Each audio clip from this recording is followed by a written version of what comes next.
जी हाँ। JR convent दोन में सत्र 20-21-22 के लिए नामांकन प्रारंभ। वर्ग नर्सरी से 11वीं तक आज ही संपर्क करें। JR convent, Sunita Vidyanagari Don, Darauli, Siwan, Bihar. Mobile number 7547045118 9576466461। नमस्कार, मैं हूं राजेश पांडे। आप देख रहे हैं श्री नारद मीडिया। नारद मीडिया की टीम इस समय सिवान जिला के गोरियाकोट सैदपुरा गांव में है। हमारे साथ एक शख्स हैं, आप इनसे परिचित होंगे। आप सिवान के लाल हैं, अरुणोदय पांडे जी। अरुणोदय पांडे जी इस समय निगरानी विभाग में DSP के पद पे हैं और आज हम इनसे जानेंगे कि इन्होंने BPSC की परीक्षा निकाली और BPSC की परीक्षा 56वीं से 59वीं में इनका रैंक 120 था। हमारे जिले के कई लड़के लड़कियां BPSC की परीक्षा निकालते हैं, इस बारे में हम बात करेंगे। सबसे पहले आपको ढेर सारी शुभकामनाएं कि आप अपने पद पे रहते हुए बहुत से ऐसे मामलों का उद्भेदन कर रहे हैं। थैंक यू, नमस्कार।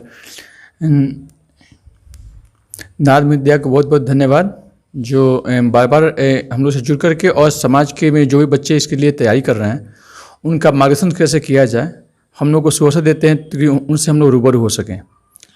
अरुणोदय जी, आपको बताते चलें, अरुणोदय जी काफ़ी ज़मीन से जुड़े हुए व्यक्ति हैं और इनके हर एक पहलू में, इनके हर एक काम करने के ढंग में वो चीज़ नज़र आती है। सबसे पहले हम पढ़ाई के स्तर पर एक BPSC की तैयारी करने वाले बच्चे को आखिर कितना पढ़ना चाहिए? ये मायने नहीं रखता कितना पढ़ना चाहिए, जबकि ये होता है कि हमारी जो क्वालिटी है वो कैसी होनी चाहिए।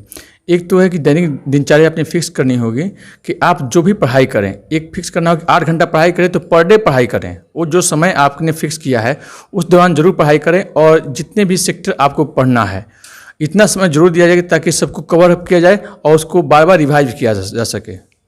BPSC की परीक्षा में पढ़ाई से ज़्यादा कहीं अपने दिमाग को मजबूत करना होता है, क्योंकि लड़कों पे ये प्रेशर होता है कि आप एक दिन का परीक्षा जो उत्तीर्ण करके और आप जॉब में चले जाएं।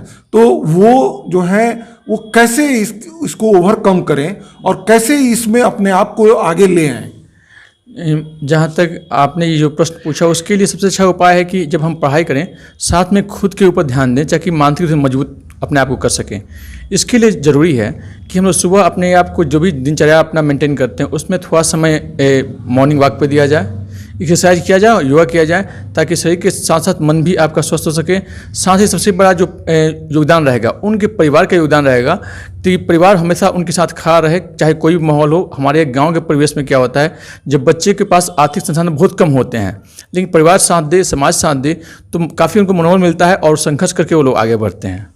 अभी जैसे BPSC PT का जो है वो फॉर्म भरा जा रहा है BPSC का, तो सबसे पहले हम आपसे ये जानना चाहेंगे कि PT की जो तैयारी है उसके लिए वो लोग कैसे तैयारी करें और उसके लिए कौन कौन सी पुस्तकें उनके लिए मुफीद रहेंगी? जी, BPSC PT जो अभी फॉर्म भरा जा रहा है और परीक्षा काफ़ी नज़दीक है। जनवरी 2022 में होना है इसको। तो इसके लिए सबसे अच्छी चीज़ है कि अब जो भी हमारे स्टैंडर्ड जो बुक्स हैं, जैसे हम पॉलिटी की बात करें तो लक्ष्मीकांत जी की, ये ज्योग्राफी है तो महेश बनवाल जी की, ऐसे जो भी मानक हमारी पुस्तकें हैं उसका हम लोग गहराई से अध्ययन करें ताकि अभी जो PT का जो पैटर्न है वो 5 ऑप्शन आ रहे हैं तो 5वां ऑप्शन जो E होता है सबसे ज़्यादा आदमी उसी में जाके फंसता है कि इसका आंसर सही क्या होगा। तो अच्छा उपाय यही है कि जब गहराई से अध्ययन करेंगे तो आंसर एक से अधिक या इसमें से कोई नहीं होगा, इसको हल करना काफ़ी आसान हो जाएगा। और ये PT तो ठीक है, लड़के काफ़ी ज़्यादा 2-3 साल लग के PT निकाल लेते हैं, लेकिन वो अक्सर हम मेंस में जाके फंस जाते हैं या वो विषय का चयन नहीं कर पाते हैं। उनको ये लगता है कि मैथ में ज़्यादा नंबर आ रहा है तो हम मैथ ले लें, उनको लगता है LSW में ज़्यादा छोटा सा सिलेबस है LSW ले लें, वो तय नहीं कर पाते। तो वो कैसे तय करें कि हमारा ऑप्शनल सब्जेक्ट क्या हो और मेंस की तैयारी हम कैसे करें? ये कोई भी सब्जेक्ट जो है अपने आप में एक बहुत ही विहंगम होता है, तो प्रयास ये होना चाहिए कि जो भी हम सब्जेक्ट चूजें उस एक तो होना चाहिए उसमें हमारी रुचि होनी चाहिए। साथ में यदि आपने उसको ग्रेजुएशन लेवल या PG लेवल पर रखा है तो आपके लिए काफ़ी प्लस पॉइंट है। तीसरा चीज़ है कि ऐसा सब्जेक्ट जो आपके GS पेपर में भी यदि शामिल है उसका कोई ना कोई पार्ट, तो आपके लिए काफ़ी लाभदायक है। तो जो भी हम लोग सब्जेक्ट चुनें उसकी में जितने गहराई से पढ़ें, साथ में जो भी राष्ट्रीय अंतर्राष्ट्रीय ऊपर उसमें कोई यदि शोध उसमें शामिल हो रहे हैं या कोई ऐसा बदलाव आ रहा है उसमें उसको मेंटेन करें। और जब भी उत्तर लिखें तो उसको जितने भी परिप्रेक्ष्य हैं, संवैधानिक दायरा हो, अंतर्राष्ट्रीय संबंध हो, वर्तमान कोई ऐसा परिप्रेक्ष्य हो, आर्थिक परिदृश्य हो, इन बिंदुओं को ध्यान में रखकर यदि उत्तर लिखा जाए तो हमको आशा है कि अच्छे अंक मिलेंगे। जैसा कि हम लोग मीडिया वाले लोग घूमते रहते हैं और सिवान में जैसे काफ़ी लड़के लड़कियां निकाल रहे हैं एग्जाम, लेकिन बीपीएससी की परीक्षा में वो अंतिम रूप से चयनित भी हो रहे हैं, लेकिन उनका रैंक इम्प्रूव नहीं कर पा रहा है। यानी कि वो मुख्य परीक्षा में जो उनका जो एक स्तर होना चाहिए, उनके स्तर में बदलाव नहीं आ रहा है, वो ऊपर के रैंक को नहीं ले पा रहे हैं। क्या कारण है? ये तो डिपेंड करता है उस पर्सन के ऊपर कि उन्होंने जो पहली बार यदि एक मेंस लिखा उसमें देखा कि हमारा जो है रिटन में इतना मार्क्स है, तो जब अगली बार मेंस हम लोग देते हैं तो बीइंग ए अभ्यर्थी हम लोग का प्रयास होता था कि हम लोग अपने आप में टारगेट सेट करते थे, इस पर मुझे इतने मार्क्स और मिले हैं तो अगली बार इससे मार्क्स चाहिए। तो अगर इससे अधिक मार्क्स चाहिए तो क्या करना पड़ेगा कि अपने जो भी नोट्स बनाया है उसमें बदलाव लाना होगा, अपने लेखन शैली में बदलाव लाना होगा। आप जो लिख रहे हैं बार बार लिख करके उसको चेकअप कीजिए कि हम कितना कंटेंट सही अब उसमें डाल पा रहे हैं। अगला चीज़ है हमारा टाइम मैनेजमेंट, कि उस समय के अंतर्गत हम उस क्वेश्चन को कर पाते हैं कि नहीं कर पाते हैं।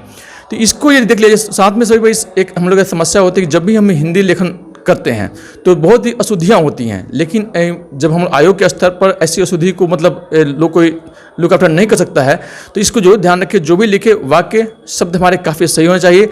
और एक चूँकि लिमिटेड समय होता है हमारे पास में, तो प्रैक्टिस करते रहें, करके उतने समय सीमा के अंदर उसको पूरा कर लेना होता है। विषय का वो क्या कैसे चयन कर, मतलब उन्हें कौन सा ऐसा विषय लेना चाहिए? जैसे बिहार में काफ़ी ज़्यादा लोकप्रिय है LSW या कुछ ऐसे, तो लोग लड़के उसमें फंसते हैं। तो विषय का कौन सा चयन करें? क्योंकि BA लेवल तक जो सही बात ये है कि लड़के बहुत सीरियसली अपने सब्जेक्ट को नहीं पढ़ते हैं, तो ऐसे में क्या करना चाहिए? देखिए, विषय में अभी भी मैं फिर वही बोलूँगा कि विषय डिपेंड करता है आपके चॉइस के ऊपर में, आपकी उसमें कितनी समझ है, आपको कितना उस पर पकड़ है, इसके ऊपर, और कितने कंटेंट आपके मार्केट में उसके लिए मौजूद हैं, इस पर डिपेंड करता है जी। और अंतिम में साक्षात्कार के लिए उन्हें अपने पर्सनालिटी डेवलप के लिए और उनका व्यक्तित्व विकास कैसे हो, इसके लिए वो क्या करें प्रतिदिन? क्योंकि एक दिन में तो ये होगा नहीं, तो इसके लिए वो दिन प्रतिदिन क्या करें कि उनके व्यक्तित्व का विकास हो सके? इसके लिए ज़रूरी है कि हम लोग एक्सटर्नल चेंज के साथ इंटरनल चेंज भी करें। तो जैसे हम लोग तैयारी शुरू करते हैं तो अपने आप में एक बिहेव करना है कि लाइक अफसर बिहेव, जो हमारे अंदर OL अफसर लाइक क्वालिटी जो है अपने आप डेवलप करना है अंदर से ही, कि जब हम किसी से बात करते हैं, उठते हैं, बैठते हैं, चलते हैं, तो अपने आप में होना चाहिए कि एक अधिकारी की तरह हमारे अंदर फीलिंग आनी चाहिए। साथ में आप जितने भी सफल अभ्यर्थी हैं उनका हम लोग साक्षात्कार यदि देख पाएँ किसी माध्यम से देख लें, जो सफल अभ्यर्थी हैं उनसे हम लोग मिलें, उनसे बातें करें, उनसे गुण सीखें। इसके अलावा कुछ जो हमारे कोचिंग संस्थान है वहाँ जुड़ जाएं, वहाँ जो है जितनी मॉक इंटरव्यू आप अधिक देंगे उतना ही कॉन्फिडेंस डेवलप होगा और उतना अच्छा आप इंटरव्यू देंगे, और हमको पूरा विश्वास है कि मार्क्स उतने ही अच्छे आएंगे। जो लोग तैयारी कर रहे हैं, और सिवान जिले में कई लोग गांव पे भी रह के आजकल ऑनलाइन जो व्यवस्था हो गई है उससे ऑनलाइन लोग ले रहे हैं कोचिंग और पढ़ाई कर रहे हैं, उनके लिए आप क्या कहना चाहेंगे?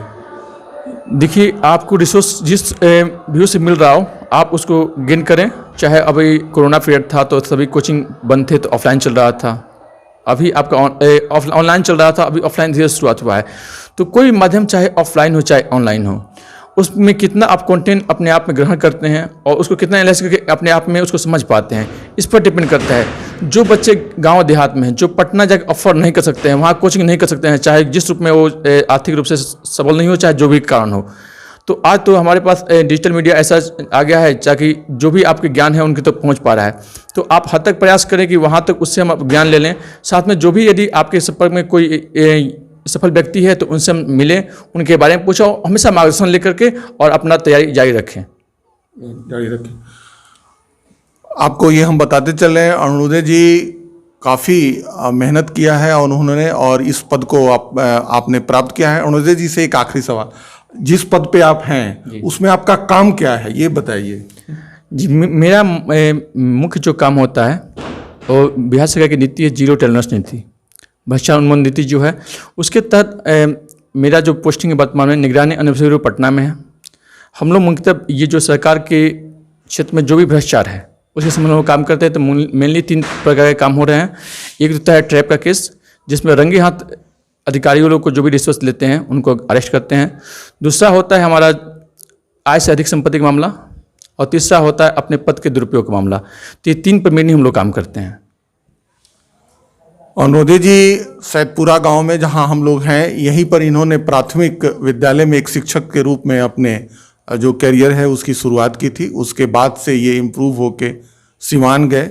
सिवान में इन्होंने हाई स्कूल जो था उसमें उन्होंने कुछ दिन तक बच्चों को पढ़ाया। उसके बाद इनका फिर केंद्रीय विद्यालय में हो गया, जहाँ ये उड़ीसा में केंद्रीय विद्यालय में ये पढ़ाए। उसके बाद इन्होंने अपना इसी तरह से अपना एजुकेशन भी आगे रखा और वो JRF कर गए, और JRF करने के बाद फिर इन्होंने BPSC की परीक्षा अर्थशास्त्र से विषय से दी, और ये पहली बार तो इंटरव्यू से वापस आ गए, इनका नहीं हुआ, लेकिन ये दूसरी बार वो फिर इन्होंने इम्प्रूव किया और 110वीं रैंक लाए, और इस समय आप निगरानी विभाग में DSP के पद पर आप स्थापित हैं।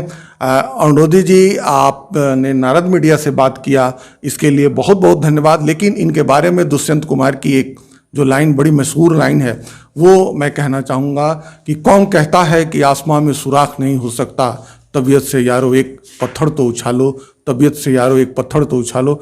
आपने नारद मीडिया से बात किया, इसके लिए बहुत बहुत धन्यवाद। थैंक यू, नमस्कार।